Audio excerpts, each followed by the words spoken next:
Você acha, cara?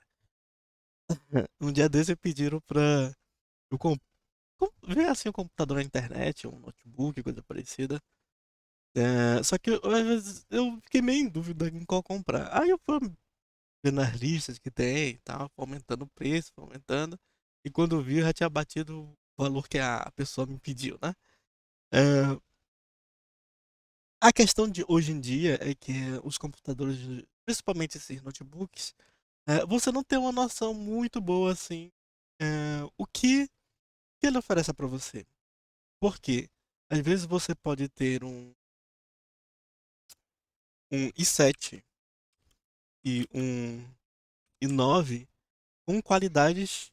é, Claro que você vê no i7, você vai pensar, pô, o i7 e o i9 vai ter mais desempenho. E sim, tem normalmente mais desempenho. Se ele tiver o quê? Tiver boa refrigeração, se tiver energia suficiente, aí sim eles conseguem fazer esse tipo de troca. E o i7 de uma geração anterior bater, ser menos potente que o i9 de uma geração atual. Só que o que acontece? Os fabricantes, de vez em quando, dão mais de doido e não oferecem todos os recursos que é necessário para montagem de um i9, por exemplo, colocar é, tubos de cobre, refrigeração maior, é, os cooles melhores e oferecer todo um serviço de dissipação de potência excelente que cubra toda a faixa de potência necessária para o i9. Aí o que acontece normalmente? O fabricante, tipo. Não estou falando que é positivo, tem outros computadores por aí. Que eles colocam às vezes materiais assim não tão bons. Não estou falando que é positivo, né? Fica claro. Mas o que acontece? Ele coloca um revestimento, vamos fazer uma engenharia bacana. Às vezes o circuito de potência não tem dissipação. Aí o circuito de potência tem componentes mais básicos. Aí o que acontece normalmente é que às vezes o i9 ele apresenta uma potência e um processamento melhor durante, vamos dizer, um minuto. Depois desse um minuto, a temperatura vem caindo e degradando, a temperatura vem aumentando e para o processador não passar dos 100 graus ou coisa parecida, ele vai reduzindo a potência dele para evitar esse tipo de coisa. Então, em vez de você ter um processador de, vamos dizer, de 4.9 ou sei lá quanto, no final ele acaba decaindo para um 2.8, sei lá o que.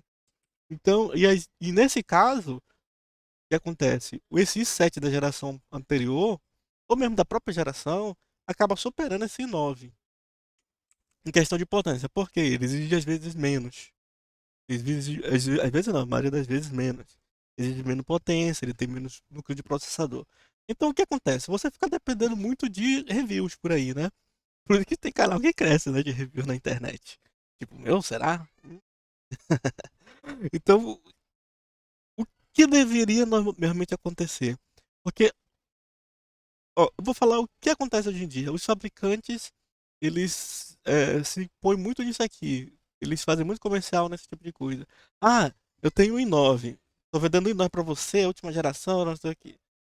Ou seja, ele tá falando que ele tem um computador mais potente só porque tem o i maior.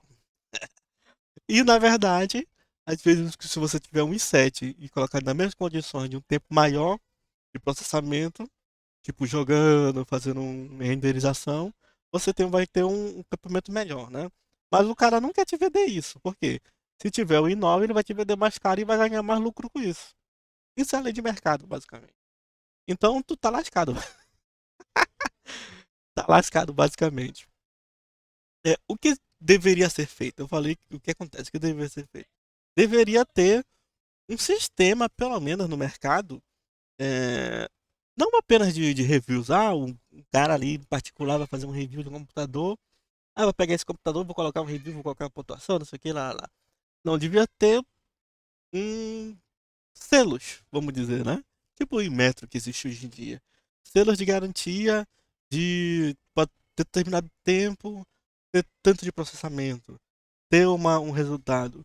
Porque cada vez mais se torna mais difícil você comprar um computador. vamos dizer, no caso aqui, um laptop. Eu acabei por ficar por um AMD, que eu até sugeri pra pessoa. Só que no final eu passei do laptop e falei, não, esquece isso, vai comprar aqui um desktop mesmo, um computador de mesa, que isso vai sair melhor. Porque isso aqui é mais para algumas atividades que são necessárias, né? Para que tem que ter mobilidade e tal.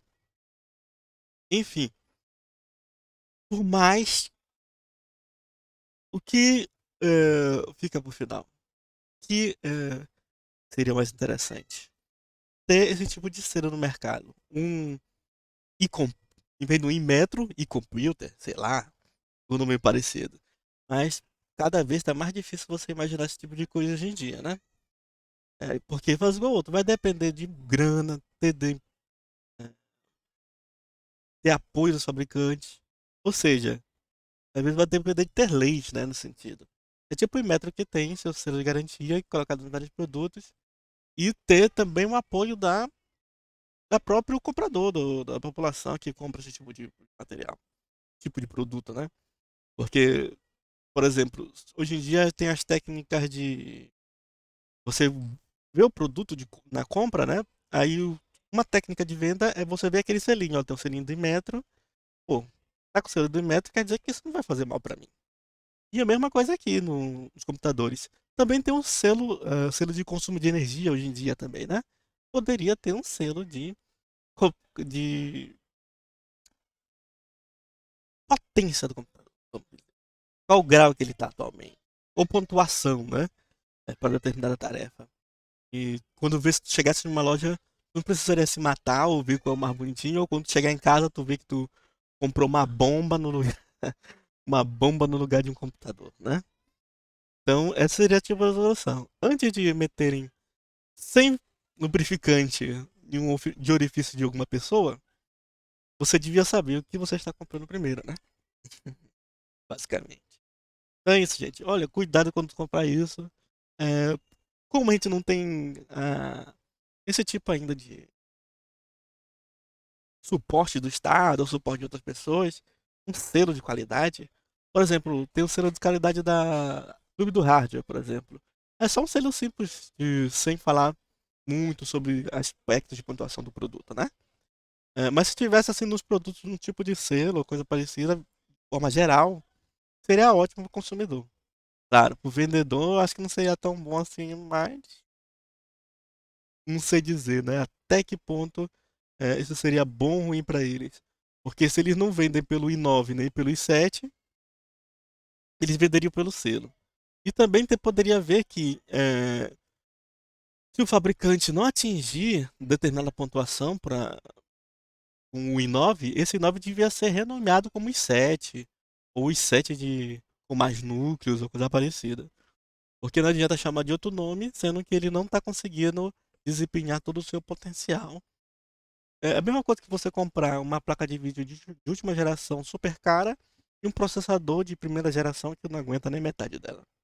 Enfim, você acha, cara?